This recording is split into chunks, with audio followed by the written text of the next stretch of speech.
ఒకసారి ప్రజా జీవితంలో పబ్లిక్ లైఫ్లో ఉంటామని నిర్ణయించుకున్న తర్వాత ప్రజలు ఏ పాత్ర ఇస్తే ఆ పాత్రలో పనిచేస్తూనే ఉండాలి.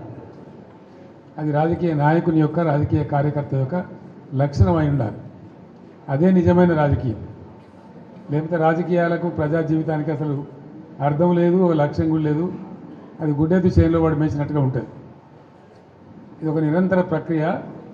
ఈ ప్రక్రియను ఒకసారి మనం ఈ జీవితాన్ని ఎంచుకున్న తర్వాత నేను రాజకీయాలలో ఉండాలి, నేను ప్రజా జీవితంలో ఉండాలి అని ఒకసారి అనుకున్న తర్వాత నిరంతరం పనిచేస్తూనే ఉండాలి. మేము అధికారంలో ఉంటేనే లెక్క, మాకు పవర్ ఉంటేనే లెక్క. అందుకోసం మీ అందరికీ నేను మనవి చేసేది ఏంటంటే మన పిఆర్ఎస్ పార్టీది ఒక ఉజ్వలమైన ప్రస్థానం. మనది విజయగాథ, అపజయగాథ కాదు.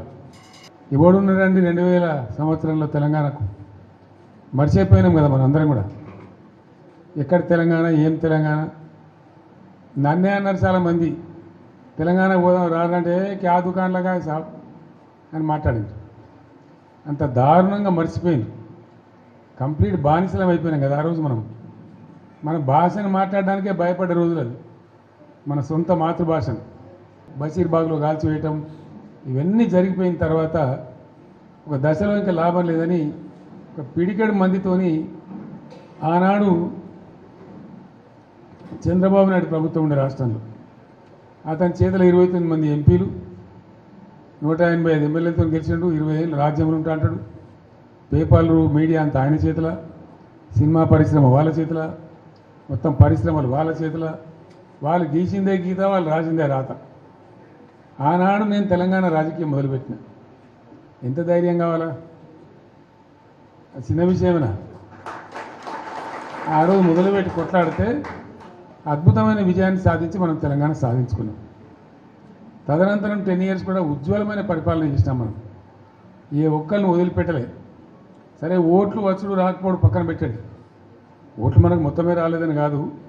మనం 39 ఎమ్మెల్యేలు గెలిచినాం. తర్వాత 1.8%తో మనకు ఓటమి వచ్చింది.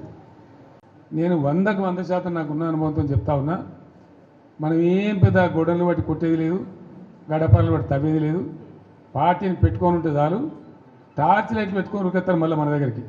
ఎక్కడికి పోతారా నాయన అని చెప్పి. ఆటోమేటిక్గా జరుగుతుంది. ఇవాళ రేపు ప్రజలు మునుపటి లెక్క గొర్రెల లెక్క లేరు. వీళ్ళన్నీ తీసేస్తున్నారు. ఇప్పుడు యాదవుల గొర్రెలు తీసేస్తున్నారు. వాళ్ళు డిపాజిట్ కట్టలు డబ్బులు వాపసిస్తున్నారు. చేప పిల్లలు బంద్ పెట్టిండ్రు. ఫీజు రియంబర్స్మెంట్ బంద్ పెట్టిండ్రు. ఎన్ని రోజులు ఒప్పుకోబడతారు ప్రజలు? వాళ్ళు చూస్తారు, టైం దాకా చూస్తారు. ఉన్నాయన్నీ ఎత్తేసి మేము 1కి 2 ఇస్తామని, 2కి 4 ఇస్తామని నరికి అసలు మోసం తెచ్చినట్టు ఉన్నాయే పీక్ పారైతే ఇదేం అన్యాయం అని చెప్పి తప్పకుండా ఆల్రెడీ ఆలోచన చేస్తున్నారు.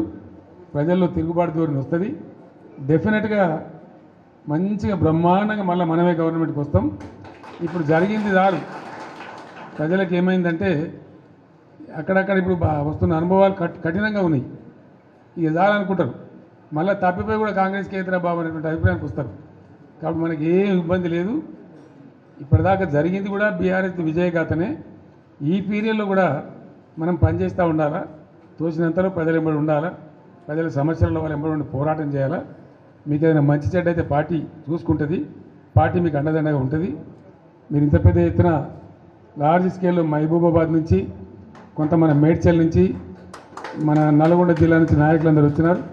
చాలా సంతోషం. ఇక ముందు ఏం చేస్తామంటే వారానికి ఒక 2 నియోజకవర్గాలు పిలుద్దామనుకుంటున్నాం. మీరు వట్టిగా మధ్యలో దీని రావడం కాకుండా ఇక్కడనే మంచిగా మనకు భోజనశాల కూడా ఉంది. మీకు ముందే వస్తే చెప్పి వస్తే ఏమైందంటే ఒక 1000 మంది వచ్చిన బాధ లేకుండా ఇక్కడ మంచిగా భోజనాలు ఏర్పాటు చేస్తాం. మనం కాసేపు మంచిగా మాట్లాడుకోవచ్చు. అది నియోజకవర్గాల డేట్లు మేము త్వరలో ప్రకటిస్తాం. ఆ ప్రకారం వచ్చినట్టయితే కాన్స్టిట్యున్సీ బై కాన్స్టిట్యున్సీ ఈజీ ఉంటుంది.